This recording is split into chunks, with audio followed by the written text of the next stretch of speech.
That works.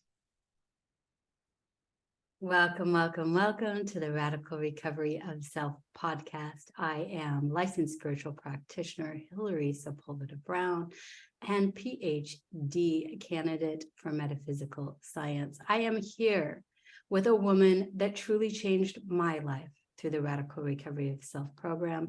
I am here with author, certified Radical Recovery of Self coach, and Heal Your Life teacher, Michelle Seguin.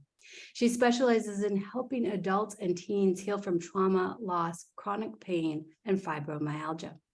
She guides her clients through the process of self-discovery, healing via subconscious reprogramming, and supports them to find a place and fulfillment through the creation of a strong connection between their mind and body. This is so exciting because Michelle has just written a book, and I'm going to let her tell a bit about her story herself. But in 2013, she experienced every parent's worst nightmare. Her oldest son, Devin, unexpectedly passed away. She realized there's nothing that can prepare a parent for that level of pain and agony. I can't even imagine. And through this experience, she's developed a clear understanding of how trauma affects her emotional and physical health. And subsequently, she's opened her heart and soul to the power of healing others. Her passion comes from her in-depth healing and understanding. So here we go. We've got Michelle Seguin with us today on the podcast. Welcome, Michelle. Good morning, Hilary. How are you today? I'm so excited to be here with you. I with such a deep and profound traumatic experience and subject that we're talking about today, I have to be honest, I feel a little off kilter because I'm so giddy to have you here. I'm like excited and I'm, smiling, but we're talking about a very serious subject. And at the same time, I'm here celebrating you, I may know a little bit more of the story behind it. And that's really why I want you to share on our podcast. So let's just start off with a question. I like to break the ice a little bit. If there was one thing that helped you shift from your grief into your gratitude that you can say over the past year and a half, 2 years, as I've watched you transform, what would be that one thing for you? For any parents going out there through this incredible tragedy of losing a child. For myself, it's really been a journey of self-discovery. I think that's the biggest thing that I've learned is that in order to heal my grief, I also had to heal my inner self and really find the love and acceptance of myself to be able to move forward. I think that we can all get stuck in the twists and turns of life and forget about ourselves. And I think for myself, that was a big part of it, is that I had completely lost my identity when my son passed away. And I spent a long time just kind of like trying to figure out who I was and how to move on. And, going through, I came across your program, the Radical Recovery of Self program, and it was life-changing for me. Thank you. It was so amazing to really find myself. And I word it more that I found myself for the first time in my life versus, since Devin's passing. I had a lot of trauma as a child as well. And so, when Devin passed away, it was just an easier way for me to continue to go down that rabbit hole and really not like myself. And trying to deal with the grief and trying to move forward was so hard. There was just so many things coming at me from every direction. That's such a profound way to look at it, Michelle. And I think that so many people will be able to relate to that, because when we do find ourselves, we think about, after the trauma of loss or grief in this case, especially as a parent. I can't even imagine being, a mom of 4 and my stepdaughter, so 5. And I don't want to imagine it, but I know trauma. And, oftentimes I think we think we're healing a current trauma or something we remember, and we don't realize how deep that rabbit hole actually goes. And it's fascinating that you said that. And when you did, I was remembering a conversation that we had a while back. And I remember you calling me, and let's see if I can get this out without getting emotional. We're in the first 5 minutes of our podcast here. I can already see this going. When you called me and you said, I had the most, call me, I had the most profound experience and realization. And I called you and you said to me, I realized that I deserve to be here. Yes. And so if you could just expand on that, brings tears to my eyes. And I was just sharing before we got on here today with my children about how excited I was to have you on this podcast and how you've changed my life. In that one statement, you changed my life. And so if you could expand what that feels like, as you just said, you came to that realization of finding yourself for the first time in your life, what that moment was for you when you discovered I deserve to be here too. I think for myself, it was just so profound, so life-changing. I had abuse as a child, and I had chosen to really berate myself internally and really not want to be here quite a bit of the time. As soon as something really hard in life happened that I had to deal with, I just would instantly, my mind would go there. And I spent some time in my younger years working on that. By saying go in there, Michelle, are you referring to just not wanting to be in existence anymore? Is that exactly. And then, I thought I had the perfect life, and then my son was ripped out of my arms so quickly. Um, and it brought that total loss back, that total desire to just not know how to live, not know how to put myself first. I literally spent my whole life, like, my happiness was geared around everybody else. As long as everyone else was happy, I was happy, or so I thought. A lot of my health issues that came into play, I've come to realize it was just not being able to deal with the deep emotions that were there. And a big part of my healing, and wanting to be here, was just, like I said, finding that love for myself, finding that worthiness within, knowing that I am enough exactly as I am, and that I deserve to be here as much as anybody else does. And so it's been a really long journey, for me. And, it's tough because I would give anything to hold my son one more time. But I also truly believe that I wouldn't have found this part of me if I didn't have to go through such a horrible loss. I don't know that I would have taken this journey. And a big part of it has been, you know, Devin lived larger than life. I mean, he was a force to be reckoned with. And I made myself invisible, from a very young age. And though I was happy, like I said, everything was based off everybody else. I never once looked in the mirror and said, hey, I deserve what I have in life. I deserve, to be happy. I deserve to be fulfilled. Um, those feelings came from the outside sources. And so not wanting to be here was a huge part of it, because I really didn't know how to deal with the tough emotions. I really didn't know how to handle the trauma that had experienced as a child. And I think for a lot of kids, when you go through something like that, I, you know, I never talked to people about it. I didn't feel like I had that support system. And so it was just bottled up inside. It was like a constant hurricane swirling around within my body.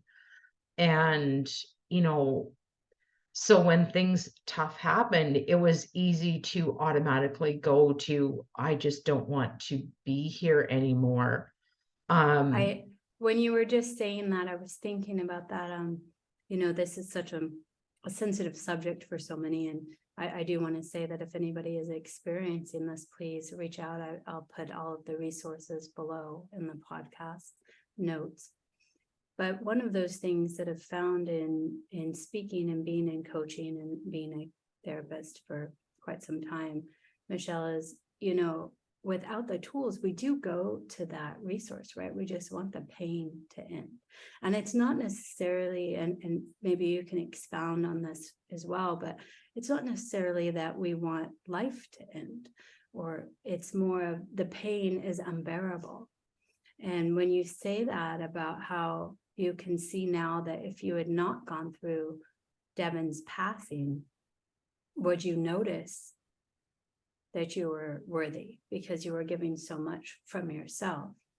Would you say that you found solace in that pain by seeing the joy in others? yes. Like I said, it's been such a huge journey. And yes, I want to make that clear. It's not that I ever would have taken that next step. That's not at all the type of person that I am. It's just in your mind wishing to not be there Mm-hmm. is tough. And I know that, if I was ever put in a situation that could have forced me to cross that line, losing a child is one of them. I mean, Yes, you for sure. are in such a dark place. But for me, I desperately held on to the fact that I needed to make Devin proud. Mm-hmm. It wasn't that I was never suicidal, but there was really warped ways of finding peace in that darkness. And I held on to that. I held on to that for all it was worth, and, held on to his memory, knowing that he was right there with me. He may not be with me in the way that I always seen it, to be, as in physical form, but he's with me every single day. And that has really allowed me to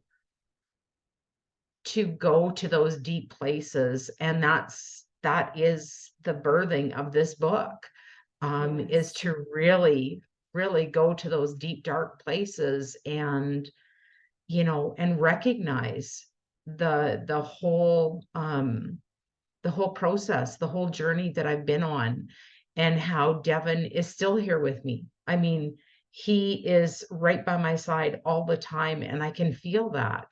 And that allows me to really just enjoy life again. I love that you say about enjoying life. And I have just so many things I want to ask you right now. I can see that an hour is probably not enough for us on this podcast. But firstly, I'd like to say, when you were saying that about diving deep into that rabbit hole, I had this incredible image just knowing you of not only did you go to those deep, dark places, but you also were the support for you. You were your own rescue team. And I think so many people are afraid to go into that, feeling that they can't come out of that hole. And so I don't know if you can explain how you took that responsibility of, maybe throwing yourself your own life raft, but what did that look like for you? Or was there a safety net, or, how did you overcome that fear of dealing with those things that you had never really gone into before, as far as your trauma and the grief. I like to think of grief in waves. I've experienced a lot of grief and passing in my life, and it never fully goes away. I was speaking how much I missed my mom this last month. I've shed quite a few tears, more than I have in a long time, and it's been 23 years, but it's felt so recent. So we know grief comes and goes like waves, right? It's like the passing of the tide. But what was that allowed you to throw yourself a life raft or be your own safety net as you delved into that darkness? I think for myself, it all started, it's baby steps. It's really, really taking baby steps. And each time that I opened a door and I allowed those emotions out and I processed through them and I neutralized them and I moved forward, I was also finding myself every time and actually seeing my own strength and my own capabilities. And the more I did that, I mean, in the beginning, yes, I definitely had to work with someone because I didn't have enough strength to hold that space for myself Mm-hmm. because there was some really deep emotions that I had to rely on having that support from others. But as I did it more and more, I got to a point where I really could I I felt so open to open those doors. As something was coming up, I trusted myself enough to just open the door, let it be what it needed to be, and let the emotions just gently flow through me. And that was in all aspects of my life, including, you know, Devon's birthday is a really tough time of the year for me. And I like to use that as an example, is that there's so many emotions that come up here in June. And as those emotions come up, I'm at a place now where I recognize them, I accept them, I let them be what they need to be, and then I just let them flow on through because I trust that I'm allowed to feel any emotions that I need to feel. I don't have to hide it. This is me. This is exactly who I am. Like it or not like it, this is me, and I'm going to allow myself to be 100% authentically myself in all Heck yes, situations. Michelle. And when you say that, I'm just drawn to, taking that radical recovery self, of responsibility, that stopping the shame, blame, and guilt game. Because I know that oftentimes when we're grieving, we can actually feel guilty for joy, right? And that was a very big part after Devon passed for me, is that I've actually talked about that a little bit in my book, in that a smile on my face, or someone tells a joke and you laugh, and I would literally stop myself mid laugh, and I never said anything out Wow. loud, but the anger I had towards myself internally, the berating of myself that I did internally, was just, how dare you? Like, it was really hard, in that I absolutely was devastated to even smile because my son was gone. How could I think that it was okay to smile again?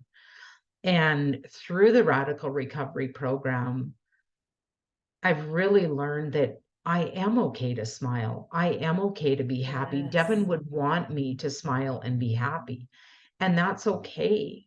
And if, he would give anything to be here with his young daughter and his wife, that's not the cards he was given. So how dare I feel sorry for myself to a point where I curl up in a ball and give up, when he may not be here with me, but I can live life to the fullest and know that's exactly what Devin would want me to do. That is so beautiful, Michelle. And not only would he want you to do it, but I've watched this incredible transformation where you actually want to do that as you've written this Absolutely. book. Tell us a little bit about your book, if you will. My book is called Larger Than Life: A Mother's Love, Loss, and Her Journey Back to Living. And it goes into great detail about, the chaos that started the day that I found out he was sick, and everything that I went through right up to, you know, watching your child take their last breath is the most difficult thing anyone can do in life. Anyone can do in life. That is the most horrendous thing that I've ever experienced in my life. Mm. And kind of what that journey has looked like since. And I was very raw in my emotions. I have put my heart and soul into this book. And I have been brutally honest. It's not a book about sugarcoating and making it seem like it's something more than what it was. I was very brutally honest in speaking my truth and exactly where I was at and what that looked like and how hard I had to fight to get to where I am today. And the realization of the end of 2022 and really knowing that my book was finally ready within me was just absolutely astounding for me. And, when I sat down to finish writing it, the words flowed so beautifully and so gracefully. And I kind of chuckle because there was a few times as I was going through the editing process, I was reading the words and I was like, oh, why did my editor go and change some of those words on me? Like, those aren't words that I wrote. And I went back and I looked at my initial manuscript and those words came out of me. Those words came Wow. out of me. You So channeled it. I was able to really just stay in that moment and Mhm. know that I had the strength to go back and refeel all of that. And it was such a healing process for me. It was so healing, much bigger than I ever expected. Oh, thank you so much for sharing that and just being so vulnerable with us here today, Michelle, around this subject. And I know so many people are going to relate and resonate with your words, whether it's, through the loss themselves of a child or a loved one.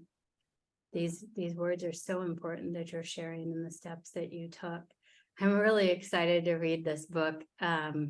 Yes, I don't even have the words to express for you, and as you move forward, now that you've written the book, do you have next steps? What's that feeling when you finished that last page, when you chose the cover, when you knew it was complete? Was there another process that you needed to go through to come to that realization? Was it like the end of a chapter or is it ongoing for you? What does that feel like inside?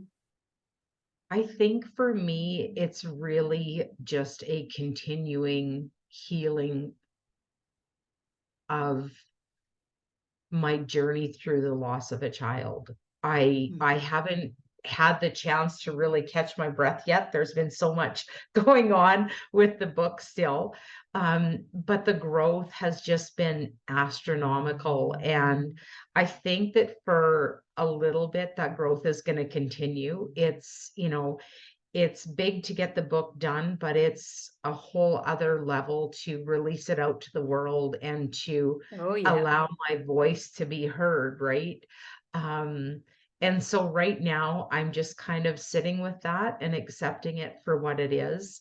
I think for myself, my real goal is to really to step in and help people who have gone through grief and have lost someone, whether it be, someone super close to you or whether it be a child.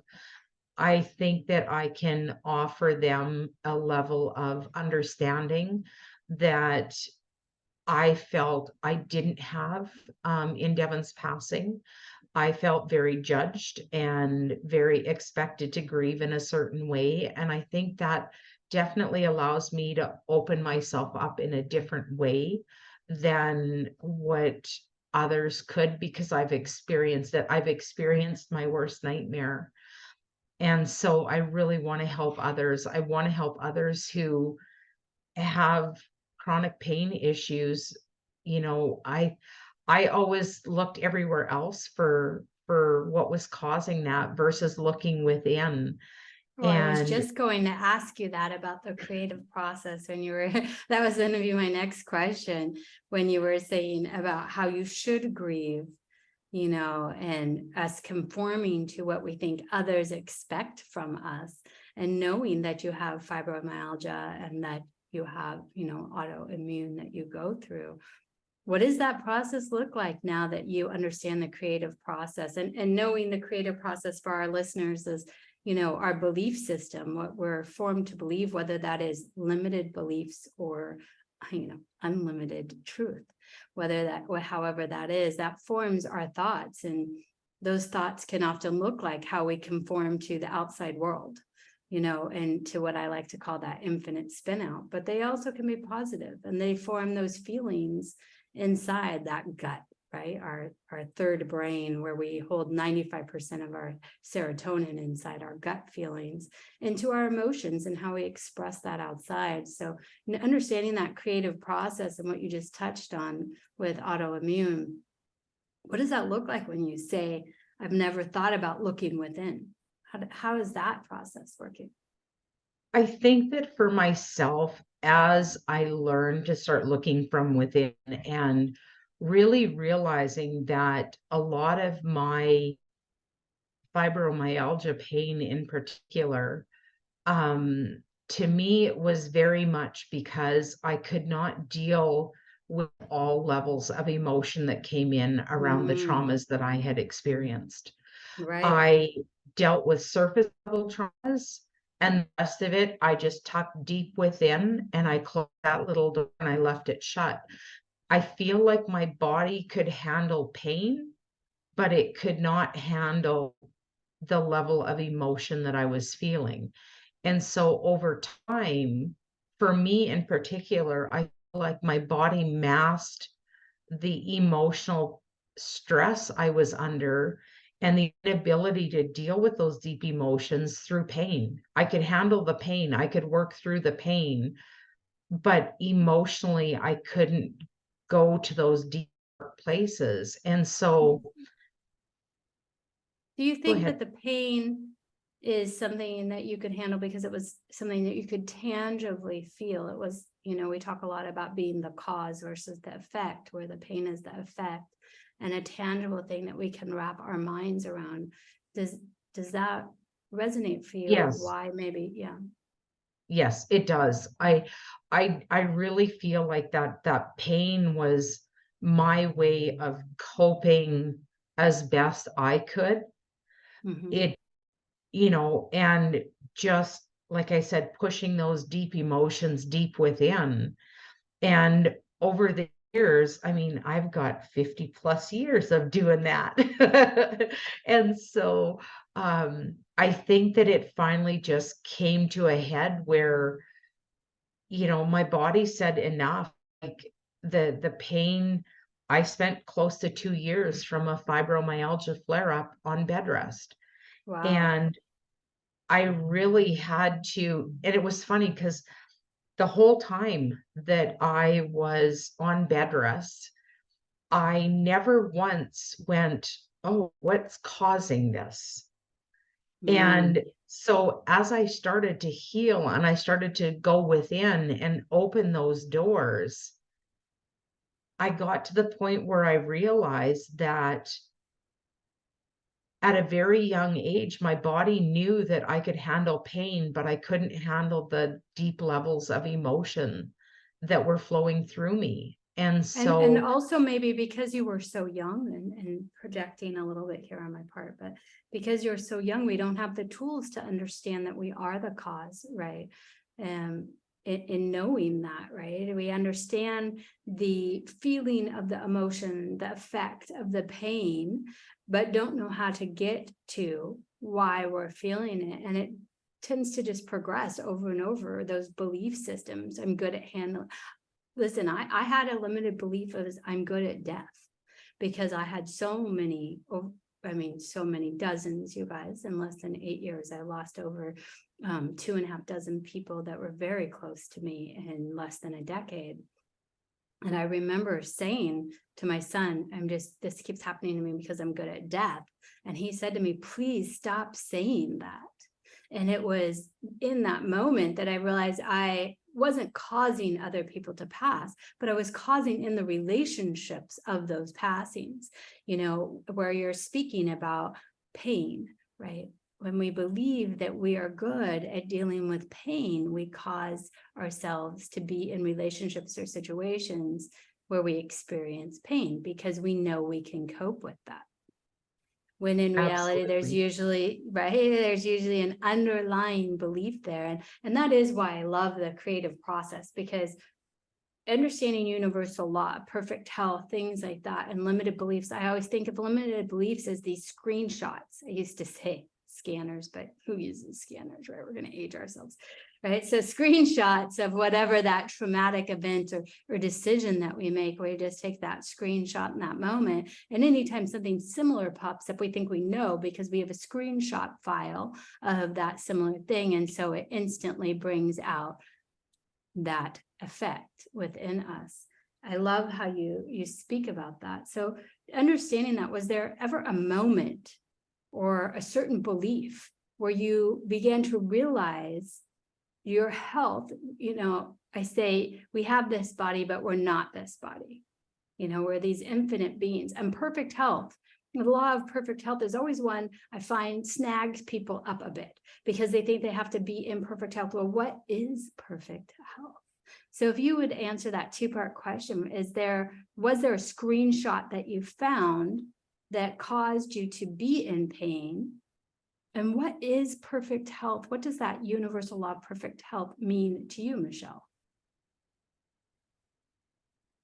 I think for myself, I very much created that pain as a child. Like I said, going through abuse, I very much created that because I really, I didn't know how to deal with those emotions. I just know that I felt really, really bad inside. Right. And I think that as I got older, I was the poster child for, being so proud that nobody had any clue who I really was. Nobody had any clue, what was going on within me. Put such a major wall around myself, and it just progressed over the years. And, as I started my healing journey, I really came to realize that the only person I was hurting was myself. The only person away from was myself. I was making myself invisible. I was making myself unheard.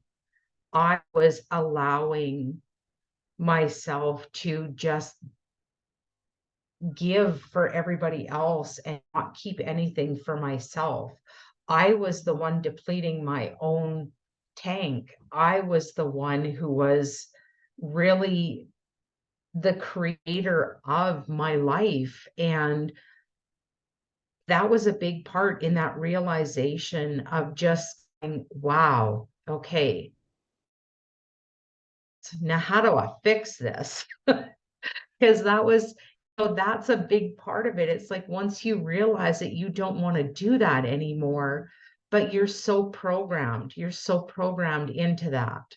Yeah, we program ourselves, don't we? And we allow the outside to program us. Absolutely. And so I really dug in and was like, okay, what does this look like? Why, what can I do to break this belief system? And, one, I had a very big fear of heights. So as I was getting excited for this story. as I was really learning who I was in that, what better way to deal with a lot of those limiting beliefs than to jump out of a plane? Holy shit, she did it, you guys. I went skydiving for the first time at like 52 years old. And, it was the most surreal experience I've ever been through. And, even my book, I have had a huge fear of having my voice heard. And I tended to, for most of my life, I would back away from things. Whereas this, I mean, there's one way for everybody to hear my voice. Let's write a book. And like I said, Yeah. if the fear starts to creep in, no, I refuse. I absolutely am at a point where I refuse to let fear hold me back. You And lean in. I've seen it firsthand, and as someone who, I'm not going to say I have a fear of heights, but I ain't a lover of them. I'll give you that much. And I remember that day, and you said I did something crazy. She's texted me, I did something crazy, Hillary. And at the time you were going through your radical recovery of self-coaching certification. And when she said, you guys, that she did something crazy, I honestly wasn't sure what she did, but I definitely was not prepared for the message that she jumped out of a plane. I'm going to be honest. That wasn't what I was expecting. I don't know what I was expecting, if anything at all. But because I know your history and your health, that was not it. And talk about leaning in to your fears, understanding that you're the cause versus the effect. She just leaned in, leaned out, and jumped. And what a huge experience for you in that. What was going through your mind in that situation? well, it was funny because I expected sometime throughout that morning to have fear come creeping in. I expected that little voice to start throwing every panic situation possible into my mind. And I really didn't experience that. I drove to the site where I was going to jump. I went up in the plane. I was at such a level of peace and calm. It was so surreal. And I remember as they opened the door of the plane, and the wind starts whistling in, and it just felt like the total chaos of life. It really did. And the wind was whistling in, and I remember that little voice in my head start to throw those comments out there, that fear, that anxiety. And I just remember in that moment going, no, not today, not today. Today is about me, and this can wait. And it was Oh. interesting because in that decision, that little voice stopped, and I was completely at peace again. And so when I got to the door, and it's interesting because at 52 we don't move like we did at 20, and so those planes are pretty tiny. But we got wiggled around, the guy that I was jumping with and the big parachute on his back, we got wiggled around towards the door. And I just remember being so ready. There was no, oh my God, what am I about to do? There was no, oh my God, I can't jump out of this plane. There was none of that. It was just literally lean into it. And before I knew it, we were flying through the air at 200 kilometers an hour. And it felt like total freedom, like total freedom. Oh my goodness, you're making me almost consider it myself. I'm not there yet, but I'm considering it.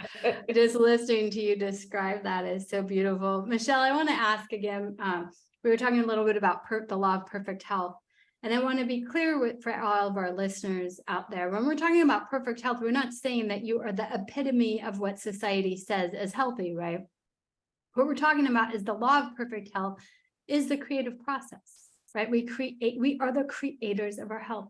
A lot of people with autoimmune disorders and let's say cancer and other things may be listening to this and not ready to take the responsibility of that creative process. Having had a TBI, a traumatic brain injury, myself last year, it was a big thing to take that radical responsibility, take the accountability and understand that that was perfect health. It wasn't about not being able to move my body and my body functionality as being unhealthy. I saw that as perfect health because it was a way that I manifested and demonstrated through my thoughts.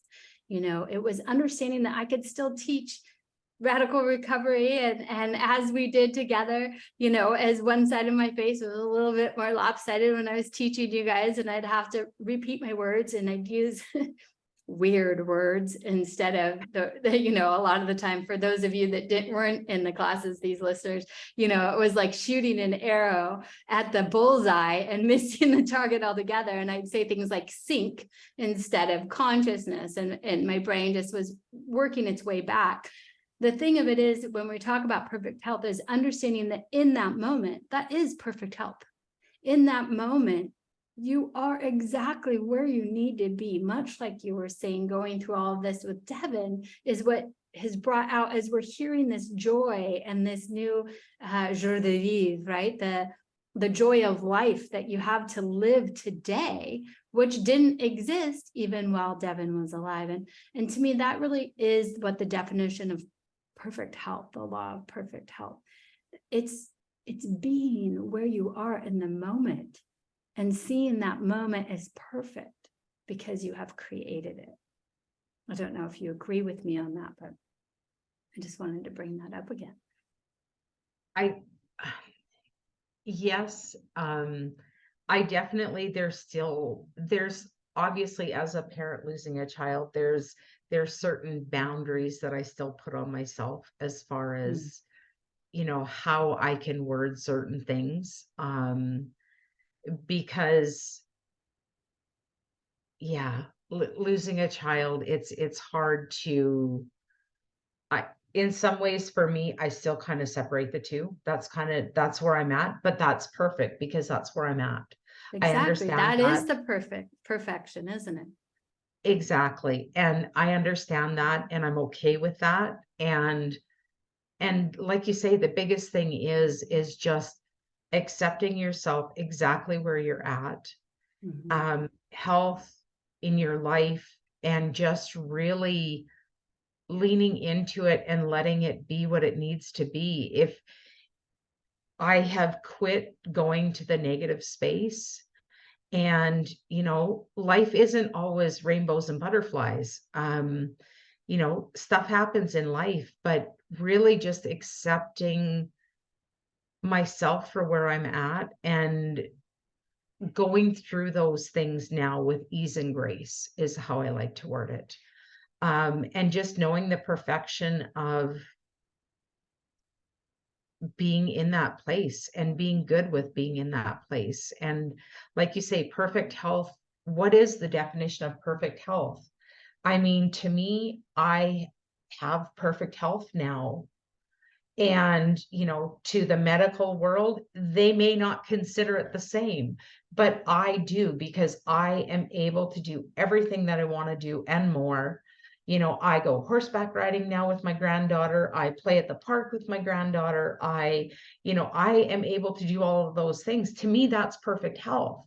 Yes. Because for a long time, I wasn't able to do the things I wanted to do. And so just accepting exactly where I'm at and really just living life to the fullest. Oh, I love that, because you said how Devin lived his life out loud. And when you were just talking about how you still watch your words, and, you know, that's one of those things that we talk about a lot in radical recovery. I talk about that a lot when we talk about codependency, is changing our words for the reaction or response we think we will get by using the words we're using, which sometimes works and sometimes doesn't, right? In other words, yes, people, I'm talking about manipulating your words. I was the queen manipulator, and I admit it, at times I still do, queen manipulator with my words. My kids used to say, your words are like a weapon, when they were younger, and I'd be using them. And I've heard that from other people as well. You know, I think that it takes it back, much like you said, we learn to do it when we're young.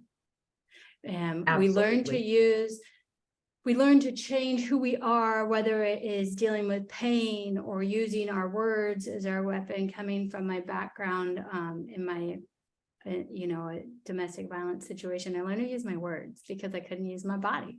And so my words did become my weapon, and I could think fast on my feet. And I always knew that I did it. And it was one of the main reasons on codependencies of why I created Radical Recovery of Self, but truly didn't recognize it as much until last year when the words weren't coming out the way I wanted. I was shooting the arrow, but it was missing the target. And my words, and I couldn't find the words that I wanted to use to manipulate the sentence to get the reaction I wanted. And I just had to say, fuck it. I'm just going to say what I'm going to say and be completely authentic. And there was something so freeing around that. And not to say that I still, don't do that. That's why we have the 7 steps. Is I use these 7 steps every day. And, one of the biggest steps, and I speak about this a lot in the certification and in our Facebook group, is step number 3, which was the last step I created, which was radical self-forgiveness. A lot of that came around me using my words and then needing to forgive myself for the words that I was using, because once words are spoken, they can't be forgotten. They can only be forgiven. And so I know for me, that was such a profound step in understanding to think before I speak, but not change my words for the meaning of what I wanted to convey. So for me, that was my favorite step, and I have to do it. What was your favorite step out of the 7? And what is it that you rely most today on when you said that that's still something that you see divided in how you use your words and how you speak? For me, hands down, radical recovery of self, the forgiveness part. Yeah. The forgiveness is, it does not matter how many times I work the steps. When I get to the forgiveness part is when I get the most out of it. And I think for myself, a big part of that is I feel, even though I had no control over Devin getting sick and Devin passing away so quickly, as a mother, I felt so much guilt. I felt like I let him down by not being able to protect him. I felt like I was unable to take that for him. And there was, it wasn't logical guilt, and I knew that, but I didn't know how to move beyond that.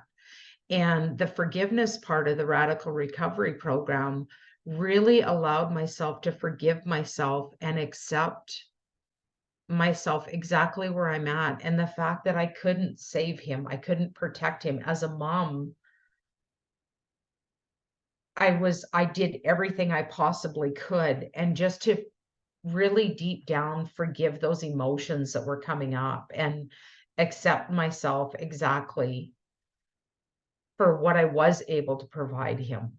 And, even with the abuse side of it, again, like the forgiveness step really allowed me to forgive myself for talking so horribly about myself for so many years.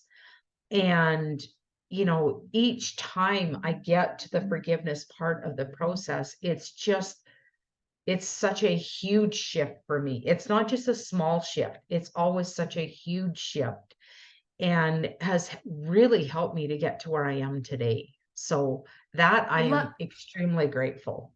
I so appreciate that you share that. It is a huge shift. And I think sometimes people may view the radical self-forgiveness as letting yourself off the hook, which is not what that step is about at all, is it?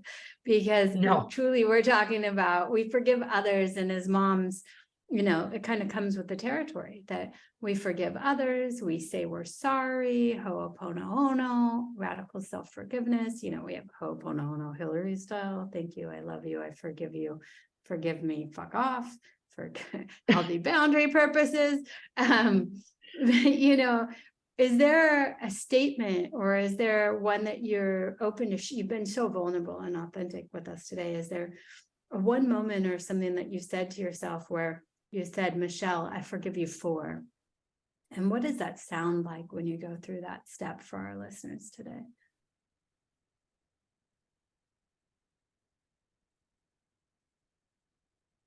I think for me, a really big one, and I think it's big for me because I carried it for so many years, was, Michelle, I forgive myself for basically feeling like I was unable to protect myself at 4 years old. Mm. Um, And what does and that sound just, like when you say it? Or do you speak to your 4-year-old self when you're forgiving yourself? yes, I speak to her. I actually really speak to all ages of myself because I Mhm. carried that for so many years.